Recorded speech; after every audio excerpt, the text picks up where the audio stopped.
오면 경례, 당뇨는 당뇨는 병이 병이 아니다.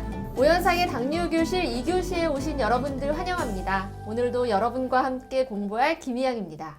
안녕하세요. 김진영입니다. 오늘은 질문을 하나 드리면서 시작하고 싶네요. 여러분께서는 당뇨인이 가장 신경 써야 할 부분 어떤 것이라고 생각하십니까? 많은 분들이 아시다시피 당뇨인이 가장 신경 써야 할 부분 바로 식단 조절이죠. 당뇨인의 길잡이 오연상 선생님과 함께 성공적인 식생활 관리의 비법을 알려드립니다.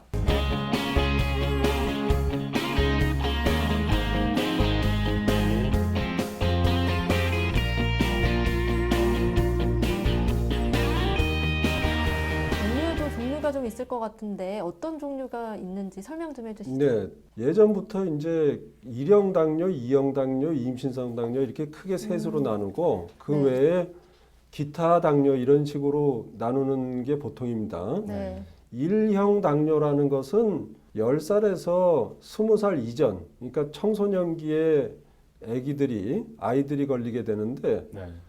갑작스럽게 당뇨가 오면서 혈당이 갑자기 정상이 100인데 500, 600, 700까지 올라갑니다. 그리고 거의 혼수 상태에 빠지게 돼가지고 응급실로 실려가거나 이런 일이 많아요. 네. 아주 심한 형태의 당뇨죠. 네. 그러나 다행히도 우리나라에는 1형 당뇨가 매우 드물어요. 네. 전 세계적으로 가장 낮은 지역이 우리나라와 일본이거든요. 네. 2형 당뇨라는 것은 예전에 성인 당뇨라고도 불렀고 일반적으로 알고 있는 당뇨가 거의 다 2형 당뇨라고 볼 수가 보면 있죠. 되겠네요. 네. 이건 갑작스럽게 오는 게 아니에요. 서서히. 수년에 걸쳐서 천천히 진행하는 당뇨인데 결국에는 이제 당이 한 200을 넘어가게 되면 그때부터 증상이 나타나고 알게 되는 거죠. 네. 이런 상태를 2형 당뇨 혹은 성인형 당뇨라고 불렀습니다. 네. 그리고 주로 2형 당뇨는 약을 쓰거나 주사를 맞는 게 우선이 아니고 식사 조절, 운동해가지고 살 빼는 게 우선이에요. 그게 첫 번째고 그것으로 충분히 해본 다음에 약을 써야 되는 그런 형태입니다. 네. 네. 그 다음에 임신성 당뇨라는 거는 임신이 되는 거와 동시에 혹은 임신 중간에 당뇨 상태로 들어가게 되는 경우를 말하는데 네. 산부인과에서 당 검사를 자주 합니다. 네. 그래서 혈당이 1시간에 130 이렇게만 돼도 벌써 이제 그 임신성 당뇨가 아니냐 그렇게 걱정을 하게 되는데 네. 그것은 왜 그러냐면요. 혈당이 130, 150이면 본인한테는 그닥지 타격이 없어요. 근데 그 상태로 계속 임신을 지속을 하게 되면은 태아의 아기가 문제가 생겨요. 네. 아기가 체중이 늘어나게 되고 네. 거대화가 될 가능성이 많거든요. 보통 정상 태아가 3.4kg 정도 전후로 태어나는데 네. 네. 혈당이 높은 산모가 애를 낳으면 4kg까지도 그렇게 비대화가 된단 말이에요. 네. 그리고 그렇게 태어난 애는 나중에 당뇨가 될 가능성이 굉장히 높아져요. 그건 뭐 20, 30년 뒤의 일이지만 네. 그런 이유로 인해서 임신성 당뇨는 거의 증상이 없더라도 관심을 가지게 되는 겁니다. 네. 네. 실제로.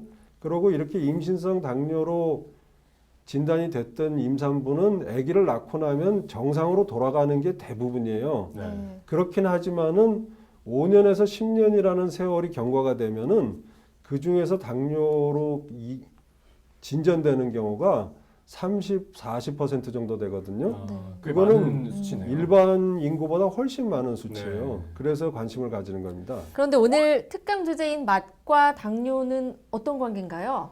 사실 이 맛이라는 것은 감각이기 때문에 절대적인 기준은 없습니다. 네. 그리고 당뇨인들은 당연히 단맛을 좋아하죠. 근데 이런 좋아하는 맛이라는 것이 어떻게 해서 생겨나게 됐는가? 그거를 곰곰이 생각을 해보면 사실 근거가 없어요. 결국에는 어렸을 때부터 많이 먹어본 맛을 좋아하게 된다라고 밖에 얘기할 수가 없거든요. 네. 그런데 그것이 많이 먹어본 게 반드시 좋은 건 아니거든요. 칼로리가 높다든지 설탕이 많이 들었다든지 짠 염분이 많이 들었다든지 이런 것이 반드시 좋은 건 아니에요. 네. 근데 이미 그걸 좋아하게 됐기 때문에 그것이 치료에 아주 중대한 방해로 작용을 하게 되거든요. 이걸 어떻게 극복할 것인가? 이것이 문제입니다. 네. 선생님, 제가 조금 전에 당뇨인에게는 식단 조절이 중요하다고 얘기를 했는데요. 네. 이거랑 관련돼서 조금 더 설명을 해주세요. 네. 당뇨에는 여러 가지 중요한 것들이 많죠. 운동도 중요하고 약을 잘 먹는 것도 중요하고 다 중요하지만은 그래도 70% 이상의 중요성을 차지하는 기본적인 거는 먹는 것을 조절하는 것이라고 볼 수가 있겠습니다. 네. 일단 우리는 세 끼나 이렇게 나눠서 먹잖아요. 네. 근데 설명을 해주기는 하루에 먹어야 될 양을 얘기를 해주니까 그거를 3등분을 해서 생각을 하기도 좀 쉽지 않은 일이고 네. 그 다음에 한 끼는 집에서 먹고 나간다 하더라도 그 다음부터는 밖에서 먹게 되는데 그거는 그 식당 주인 마음이지 내 마음대로 만들 수가 없잖아요. 그렇죠. 네. 먹다 남길 수는 있어도 네. 도대체 어떻게 칼로리 계산을 해야 될지 이게 난감하단 말이에요. 그럼 가능한 방식은 뭐겠는가? 예를 들어서 점심에 내가 좀 넘치게 먹었다. 그러면 저녁 때 안 먹을 수는 있어도 점심에 딱 지정된 그 600칼로리를 채운다는 건 대단히 어려운 일이더라고요. 네, 맞습니다. 예.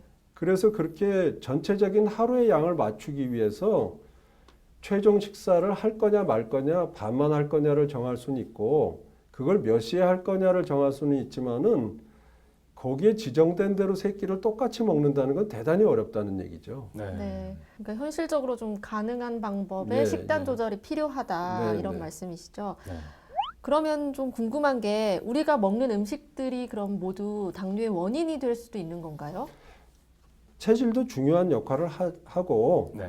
그 다음에 먹는 것이 그거를 악화시키거나 방아쇠를 당겨서 당뇨가 일어나게 하는 그런 요인이 될 수는 있는데 그것이 전적인 원인은 아니라고 보는 겁니다.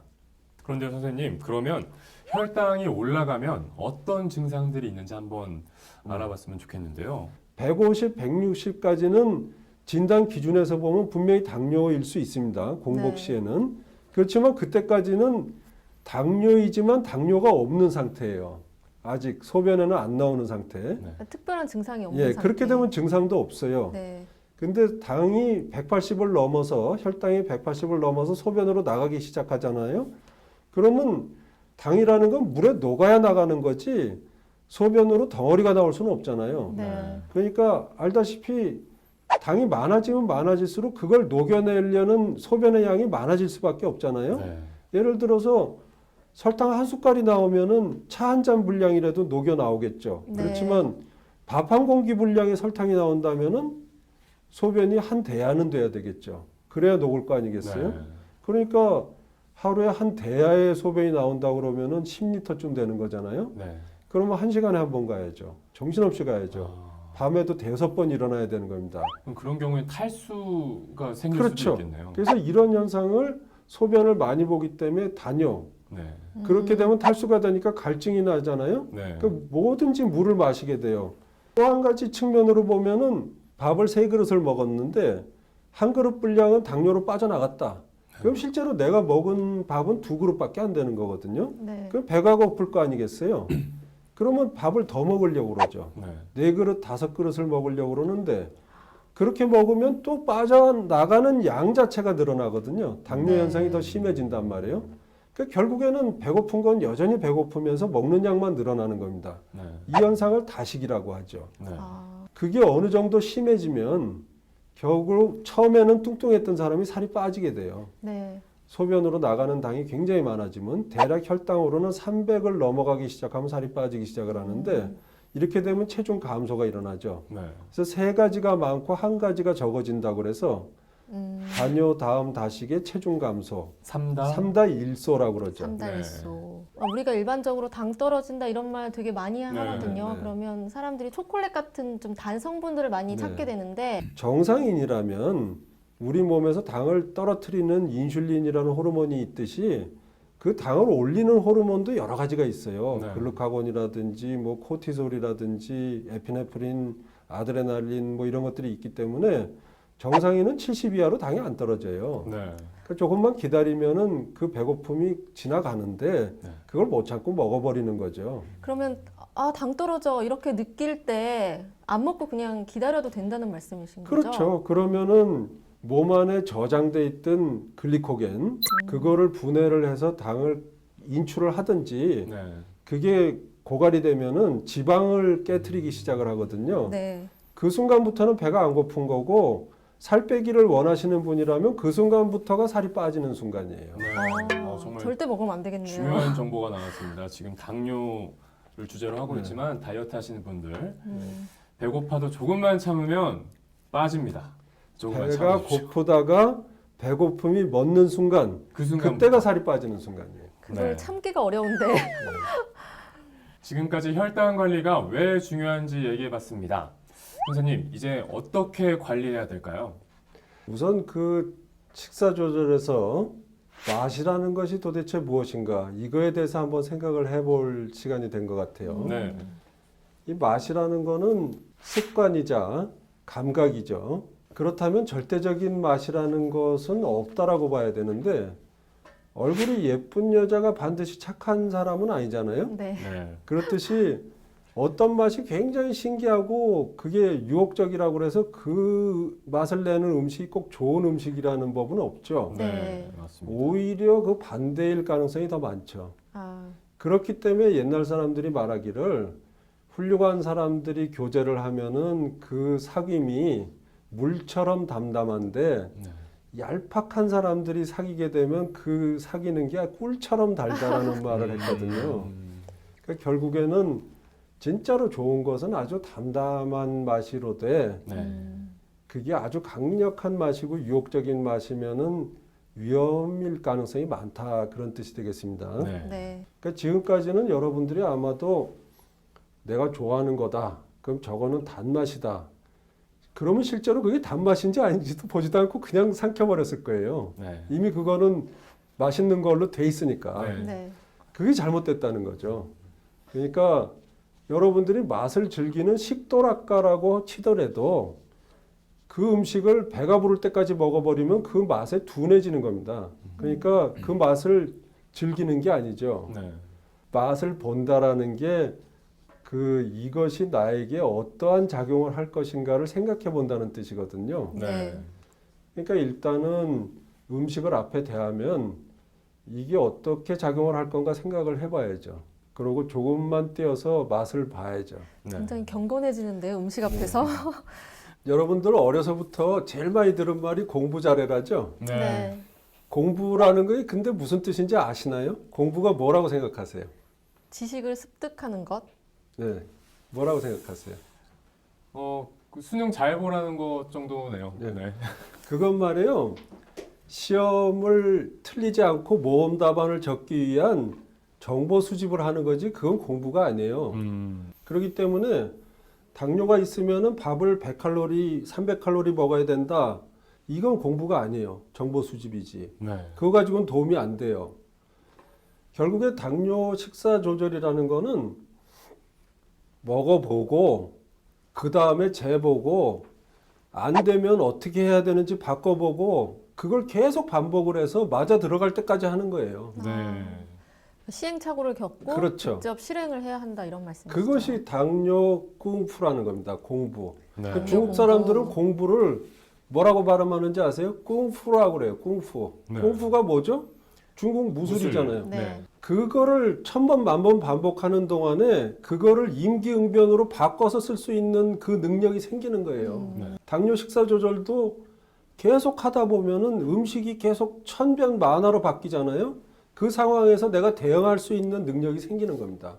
그게 당뇨 功夫예요. 당뇨 공부죠. 네. 그러니까 여러분들은 당뇨 정보 수집을 하면 안 돼요. 당뇨 공부를 해야지. 네. 그것이 내가 하고 싶은 말입니다. 그러니까 단순히 외우기만 해서는 안 된다는 그런 아무 도움도 안 말씀이시네요. 돼요, 그거는. 네.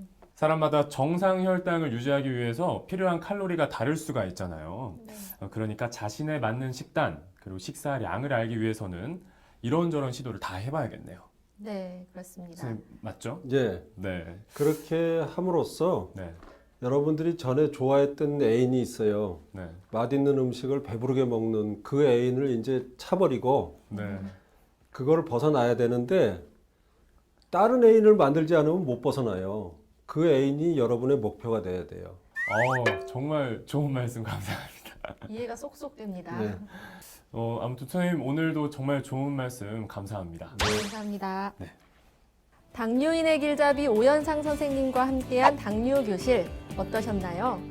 당뇨인뿐만 아니라 우리 모두에게 무엇을 먹느냐는 정말 중요한 문제입니다. 건강한 식생활의 첫걸음은 맛이란 무엇인지 다시 생각해 보는 것에서부터 시작됩니다. 실패 없이 식단을 관리하는 방법, 비법, 먹는 것보다 더 중요한 삶의 목표를 갖는 것입니다. 새로운 목표를 세움으로써 지나간 과거의 습관을 버리는 것이 정말 중요한데요. 이 오현상 선생님의 말씀 여러분 꼭 기억하시기 바랍니다. 그럼 저희는 여기서 인사드리겠습니다. 전체 차렷 경례! 고맙습니다.